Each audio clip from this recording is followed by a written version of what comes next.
President Bola Tinubu says Nigeria would emerge stronger and better positioned for sustained economic growth, driven by fiscal discipline, patience, and unity of purpose.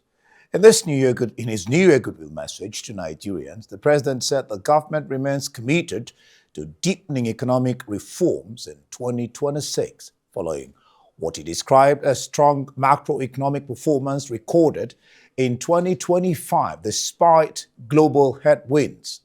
The president assured that year 2026 would usher in a decisive phase of Nigeria's economic recovery as the government intensifies efforts to further rein in inflation and ensure that the dividends of ongoing reforms deliver tangible relief to thousands of, households nationwide.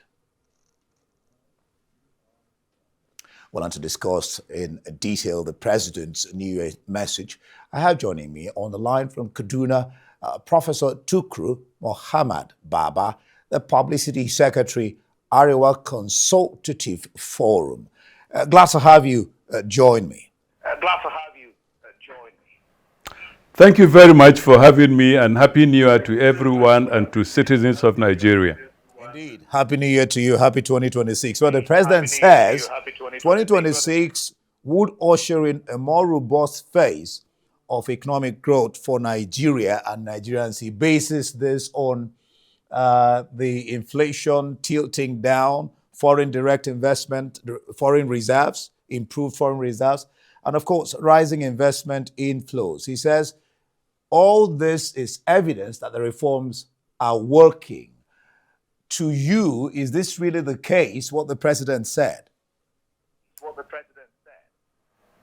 Well, I consider what the president said as more of a hope and prayer. It's not exactly the case. When you go to the grassroots, of course, at the general level, the president said what one would expect him to say, express optimism. And of course, optimism is very good.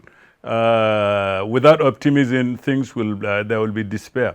However, there is, if you ask an average Nigerian, there is a difference between the reality on the ground and what the government has been saying. Of course, like I said, he should be optimistic. He should say things. But we know from the statistics in the year past that what the government says on the one hand and what the average condition or the condition of the average Nigerian worker, average Nigerian self-employed, and so on, this is not the case. There is a lot of challenges, if we can put it this way, if I am not to use the word problems, challenges. One, economic. Two, there is the insecurity factor. And three, three things come to my mind. The economy itself at the grassroots level, the insecurity, which has become pervasive, and third, the political maneuverings in the country. They are all dampers to whatever optimism the ordinary citizens will have about the future. But like I said, there is no need to despair. We can hope. But there is a gap, certainly. There is a dissonance between what the government is saying and what the reality on ground is. There is no doubt about that. All right, a dissonance between what the government is saying and what is on ground. We'll break all that down because you talked about economy, you talked about insecurity. We'll come later and talk about that. But the president said, quote, "We closed 2025 on a strong note." Now, on the basis of these numbers that I will give you, don't you agree with the president? Foreign reserves, $45.4 billion. Inflation down from up to 14.5%. The target was 15%. I mean, it's apparent they met that. Stock exchange, 48.12% gain. And then he talked about robust GDP growth. When he says we closed 2025 on a strong note, would you, with these figures that I've pointed out, would you disagree with that? I wouldn't disagree, but I will not agree either. You know, again, it reminds me of when I was an undergraduate, we read a book, and I'm not saying the president lied, but When these statistics are bandied about, it reminds me of the book How to Lie with Statistics. The president is not lying, I hope not, but he is too optimistic. You see, there is always a difference between what the statistics say at the level of society in general. Statistics is all about patterns. But when you talk of incidents, the small, small things, the small, small way that people are having to cope. I mean, what does a large foreign reserve do for the peasant? What does a large foreign reserve, what does it do for the transporter who has to buy fuel through the north, who has to buy parts? What does the large foreign reserve have to do with poor roads, potholes everywhere, and so on? What does the large foreign reserve or the performance of the stock market has to do with the ordinary person? You know, who are the majority? We are talking about 90% of the Nigerian people. I wish the president in his statistics will give us the number of people who have been taken out of poverty, the number of people who are below the poverty line, statistics about health care, statistics about the number of doctors we are losing to overseas because their conditions of service is very poor. We talk about the schools. How many states have teachers that have not been paid? You go around, you see dilapidated buildings. And of course, in this part of the country, this is not the president's responsibility, primary responsibility, of course. I ask governors, what are they doing about the out-of-school children out there in the street?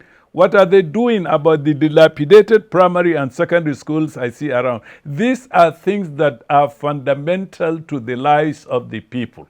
And I wish the statistics will touch on that, because when you talk of the macro statistics, you can paint a glowing picture of Nigeria. Despite our problems, it's still the biggest economy, I think, in Africa, south of the Sahara. But what does it mean for insecurity? What does it mean for the road from Sokoto to Kaduna, or from Kaduna to Jos via Saminaka?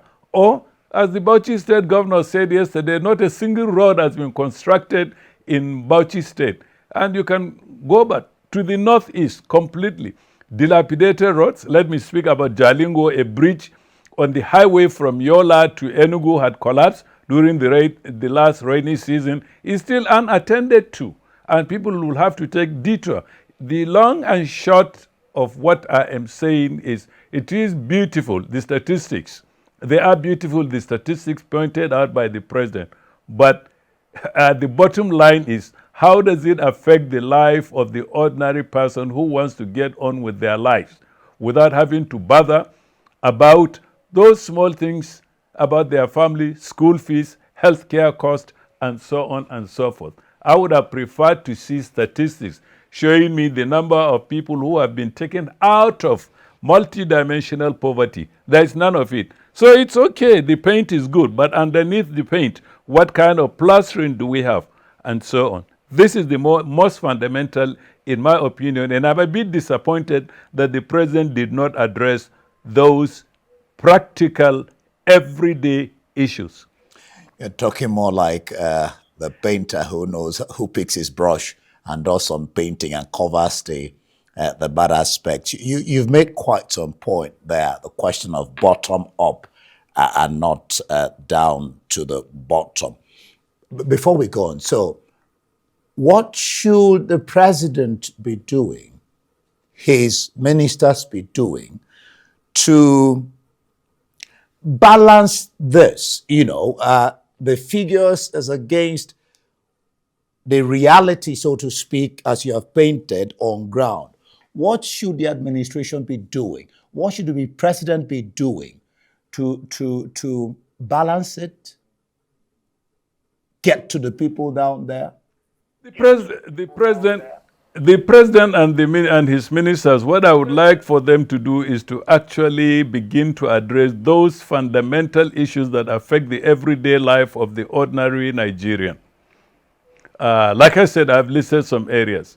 Education, access to education for their children. Access to health, quality health care, or as much as we can afford under our circumstances. Good road networks and infrastructure. Water, potable water. I'm sure you go to many states, you see that people are having to rely on their devices. Go around Kaduna and I see a lot of people who could arrange for refuse disposal, going for private, and so on. Government is nowhere to be seen. So what will I like the president and his ministers to do? Address those fundamental issues that touch on everyday life of the ordinary citizen. Not rely on the high-sounding statistics about GDP, about foreign reserves, about foreign direct investments, about the performance of the stock market. I don't know, but I can tell you that more than 50% of Nigerians, and I will say about 80% of people where I live, don't even know what the stock market means. It has no impact on their life as far as they can see. What is the performance of the stock market compared? How does it affect the soap they use every day to have their bath, to wash their clothing? Has there been a drop in prices?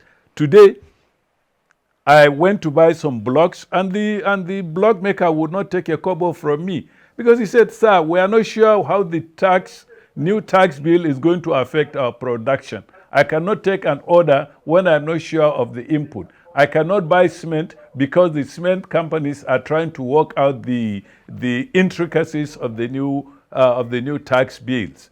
So you see, the everyday thing we do is what we want the government to address. And I think if they pay attention to those things, I think a lot of Nigerians will not complain as loudly or as they are doing. There are three areas that are of priority to me. The first one is obviously the economy.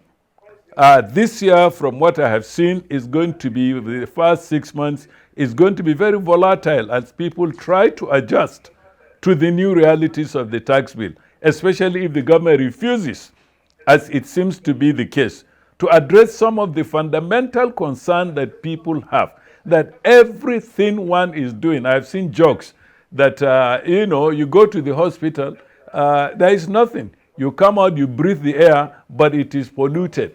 What are we doing about the everyday life of Nigerians? So one is the economy. Two is fundamentally security. The insecurity situation has to be dealt a decisive blow. I am worried, and I've been worried about the resurgence of Boko Haram activities in northeast Nigeria. I am worried about news that I am reading that some of the kingpins of kidnapping in northwest that were supposed to have been killed are still alive and kicking. Sadly, I understand that one has been receiving emissaries. I'm not sure what, but it's in the news.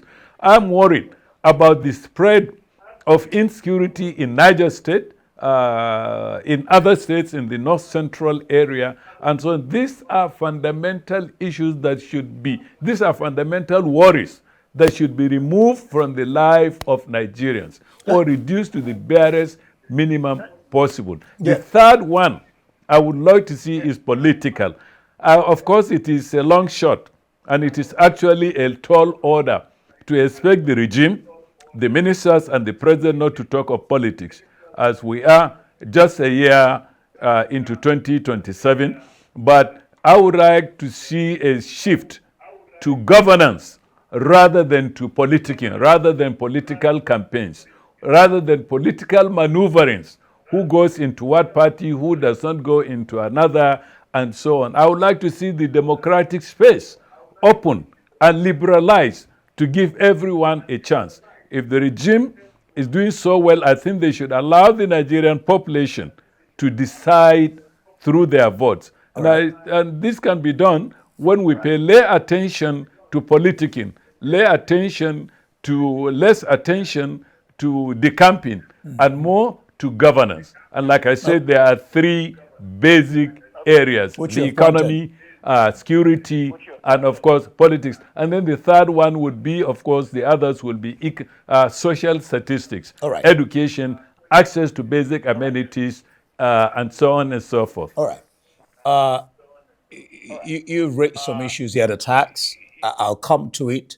But let's talk about the security. On a centralized policing system with appropriate safeguards, this is President speaking in his speech, complemented by properly regulated forest guards, He talked about this being critical to effectively addressing terrorism, banditry, and, of course, related security challenges. This question of decentralized policing system has been bandied for such a long time. Will this help in solving, reducing to the barest minimum the security equation? And then you can also talk about the fact that Nigerians heard, not from the government, when US attacked in Sokoto. Nigerians heard, I mean, some people have said that the communication of the government was lax. Nigerians should have had that communication, that what they attacked from the government and not from Trump or from US. Take that in your stride. Yes, I mean, there is definitely a problem with the government's communication strategy.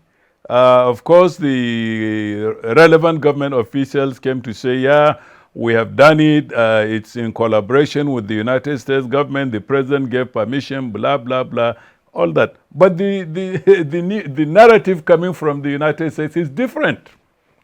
In fact, when I heard about the attack, and my first thought, whatever happened to Sambisa? Whatever happened to those miscreants in the lectured region that just hours before attacked, threw a bomb at a mosque? What happened to those people caught in Yobe, in Borno, surveying installations and so on? I mean, that's it's counterintuitive. That is one. Number two, again, arising from the first one, the narrative from the government is different from the narrative of the United States. As much as we would like to see the end of these bandits, terrorists, or whatever you call them. One said it's definitely to help Christians. Of course, I don't want to go into such banal issues because you and I know it's not as simple as that. You know, whatever. But the government is saying, the foreign minister came and said, no, it's not about faith. The United States government is saying it's all about faith. Let's get a straight story. Exactly what happened. Obviously, we need help with the insecurity because over the last 15 years, our security strategies have not been working. They have not been effective. Even if you want to be generous, they have not been effective. Certainly, we need a new strategy. Certainly, we need assistance with foreign intelligence, equipment, and so on to be deployed. Certainly, our armed forces need to be charged more to deliver rather than just making changes and so on. We need to be given timelines. Targets have to be given. I would love to see something like that. Now, of course, the government should pay less attention to defending itself. Rather, there should be a focus on what the reality is so that Nigerians come with a realistic picture of what we need to do. Certainly, our security situation needs some tinkering, a lot of tinkering. The first and the most fundamental is constitutional tinkering. Two, I would like to see a situation where communities that are affected by these problems involved in planning, in monitoring, in intelligence gathering. Right now, everything is centralized, and I think there is a lot to be said about decentralizing. Incidentally, by the way, when we talk of decentralizing, it reminds me exactly of the situation we had in the 1960s and 70s when I was growing up. Of course, security was decentralized. The same reasons were given for centralization. The native authority police were abolished. And of course, we went back to the Nigeria police force as a federal district. Now, the same kind of arguments are being given for decentralization. What it tells me is that, in fact, we are not given enough thought to our planning for security. Certainly, there is a lot to be said for the involvement of communities that are affected by this problem. You hear a lot of communities say, oh, we have informed the government, nothing happened. Remember the fiasco with Kebbi State, where the governor called for said he gave information, and then the security personnel were withdrawn. Up to now, we heard that it will be probed, not done. Go to Niger State, when the school children were abducted, the governor said, we had ordered for schools to be closed and so on. Why did this specific school open and so on? Then the whole school closure itself. I mean, is it a strategy? For how long? What alternatives do we have in mind? If these schools are reopened, how? Whatever happened to the Safe School initiative? Has it been abandoned? And so, look, there is a lot about that we need to know, and the government need to be forthcoming. To me, it will not be a sign of weakness for the federal government that controls the security situation now to admit shortcomings. In fact, a lot of Nigerians will back the government, will do everything we can. This one Nigerian in particular, I will do everything within my power to help government achieve a different strategy, to come up with an involvement, community involvement, and so on. If it is to be done through state police, or it is to be done by any other thing, the important thing is the implementation. As it is said, the devil is in the detail, how it is to be done. And then how are we going to run away from this idea that, in fact, the insecurity situation has refused to go away because too many people are benefiting from it. Too many people are making money. And of course, I have seen a lot of communities in the northwest where kidnapping, for example, have moved away from bandits. It has become embedded in communities. It has become organic. Your neighbor said, reports as informant that yesterday you sold grains worth 500,000 naira and you are visited in the night. I know of a community in the northwest that as soon as you come into any money, what you do is to run out of town because the terrorists have informants embedded within communities. I will not, we don't even need to speculate. The Katsina State Governor a few months ago reported that all kinds of people are involved. The clergy is involved, government workers are involved, health workers are involved. Your ordinary person, we need to uproot insecurity from communities, especially those who supply information. In fact, as far as I am concerned, they are worse than those who carry guns. All right. One very poignant issue you raised there was, I will do everything within my capacity to help make the situation better. And that should come from every Nigerian. It's a pity we couldn't go on to talk about the tax, because the president says we're also confronting the challenge of multiple taxation across all tiers of government. I want to thank you for honoring us on this program, Professor Tukuru Muhammad Baba, the Publicity Secretary, Arewa Consultative Forum, for being on the program. Thank you so much.